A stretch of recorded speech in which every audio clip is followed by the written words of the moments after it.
This is religion's trump card. It's the big one.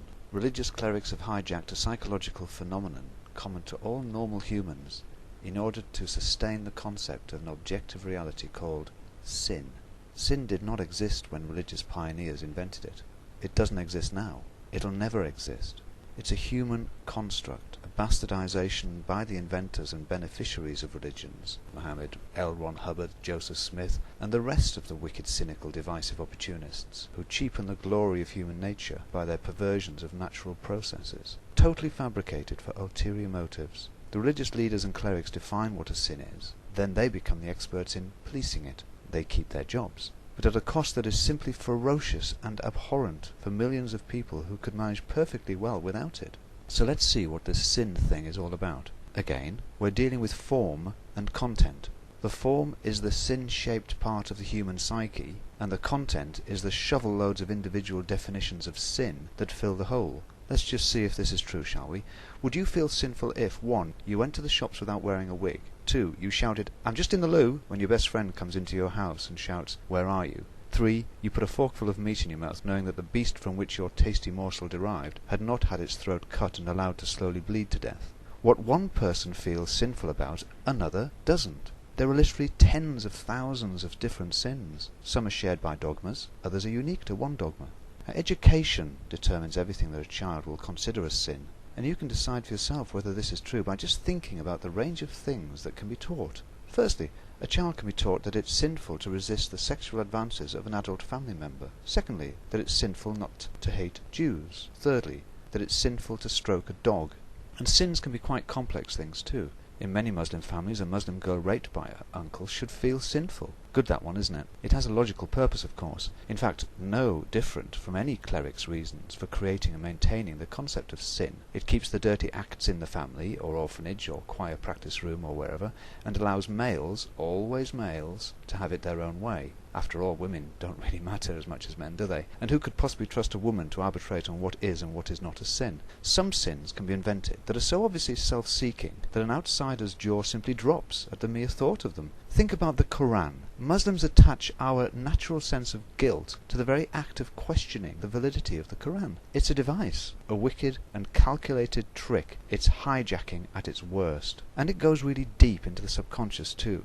I know middle-aged ex-Roman Catholics who, though they don't believe one word of the dogma and fairy stories that they were told when they were being bullied into physical, mental, emotional and spiritual submission at their so-called faith schools, they say that still there remains a vague and deep sense of sin or guilt when they infrequently return to a church, for a wedding or a funeral say, and they pass through the hallowed portals without dipping their fingers in the bowl of tap water and crossing themselves with it. Psychological warfare with innumerable victims, and barely ever reported even in the information age.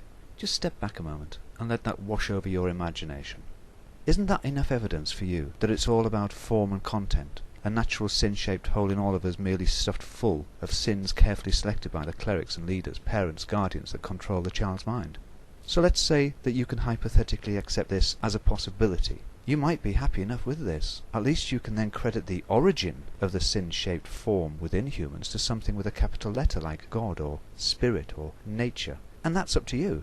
But if you then slip back into attaching a higher value to the contents of your sin-shaped hole, i.e. the list taught to you by your religious clerics, parents or guardians, then you might like to account for members of equally devout but conflicting religions that are just as convinced as you are that it is indeed their contents and not yours that are the really valuable ones. And remember, it's only by a twist of fate, if you like, that you were not born into a totally different time and religious setting anyway than the one in which you were born. You might have been the one cowering in the corner of your bedroom in a village in Somalia, feeling sinful as Uncle Mo zips up his flies and reminds you not to say a word to anyone about your special relationship with him. So let's say that you're not convinced by this. I mean, you know that your version of the 10 or 10,000 commandments are the real list of sins. But there's a little doggy that wants to teach you something about your God-given sense of sin. This dog was called Kimber. And if you have any lingering thought that it's God or the Virgin Mother speaking to you via that little voice of conscience when you commit a sin, then I hope that the saying can come true in your life that a dog really is a human's best friend. Kimber was the most gentle dog you could ever come across. He was clean to a fault and never messed in the house. One day I came home from school when I was a kid, and there was a watery mass of excrement and urine on the lino in the kitchen. The inside bottom right-hand corner of the door leading to the garden was scratched beyond belief and covered in blood. Kimber was cowering in a corner. His front claws were all but missing, and he was shivering and salivating with fear. He thought he had sinned. He thought he was going to be punished for it. He had deliberately tried to do the right thing and get to the garden, but he couldn't. We discovered from the vet later, by the way, that Kimber had a bit of a tummy bug that had prevented him from maintaining his up until then impeccable record of continence. Form and content. Dogs have the form of sin, i.e. the ability to experience guilt, and the contents of that sin-shaped hole are supplied through education in the pack or in the human household. And this is not just a doggy matter. You can see similar behaviour in many other so-called higher mammals. Now, if you still want to maintain that God or spirit or whatever gave humans their concept of sin, their ability to feel guilt or sinful, what are you going to do about the similar phenomenon that exists in the other animals then? Well, it's a tough one, isn't it? Probably best to ignore it and hope it goes away. At least that's what the clerics would want you to do. But I know that you're more honourable and intelligent than that. So what conclusion are you going to draw? Whatever it might be, it's going to be a lot more far-fetched than simply accepting that it's all about form and content. Animals that develop bigger and more complex brains tend to live in much more complex social groups. Living in such complex social groups requires complex behaviours that have to be learned when the animal is young. Those animals that learn the lessons survive and breed. These animals have a better sensitivity to behaviour patterns, since they can tell when they and others have overstepped the mark. They feel guilt. When an animal can speak and write like humans can, then they write down their list of sins for others to be forewarned. And the fact that there are no identical lists of sins for all humans indicates that the contents of the sin-shaped box can change without altering the reality of the existence of the form or capacity to experience guilt in the first place. If we looked at the neurological processes that occur when a religious and a non-religious person experience guilt, we would, I believe, find very similar neural responses. Religion did not invent our capacity to feel guilt. It simply hijacked it, compiled a list of carefully selected things that it called sins, and then imposed them on other people. And because the other people from early on in their infancy were genetically predisposed to feel guilt, they grew up associating the natural feeling of guilt with the very unnatural list of actions and thoughts prescribed by the self-seeking, cynical clerics. Priests and imams didn't invent a sense of guilt in animals. They didn't invent it in humans. They simply saw that it was a brilliant natural phenomenon that they could use as a means of control. Form and content. They hijacked the form and filled it with whatever content they wanted. And if you're starting to realise that this is true in your own experience, then perhaps you could start to use that sense of guilt in a way that will help humanity at large, and not just keep the clerical pond life in their jobs policing their stagnant ponds. Tell some other poor sucker on their one-way trip. Help them to realise that dogs really are our best friends, and suggest to them, these religious people, that they've evolved in a far more honest and natural way than the twisted branch of religious cleric would want them to think.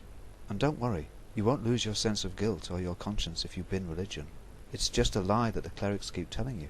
Without controlling you at this deep subconscious level, you'd see that they're bankrupt. They're just empty vessels rattling in empty buildings. You are free. It's not you who is morally bankrupt. You're full of all the richness of humanity. It's all in you.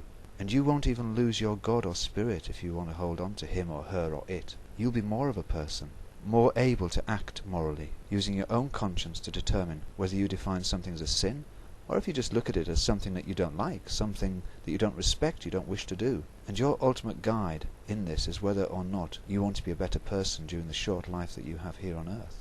The clerical hijackers don't care about you. They would prefer to keep you cowering within your very soul, holding on to the belief that without their guidance you would be bereft of any moral compass. It just isn't true. And my question to you is this: why not test it? Just take a day, then a week, then a month or so off religion, and see whether you really do lose your sense of responsibility for your own actions. You don't need to come out yet to those around you who might do anything from look down their noses at you to actually killing you, depending on what your religious clerics prescribe for the sin of human dignity. Go on, give it a try, and let us know how it felt.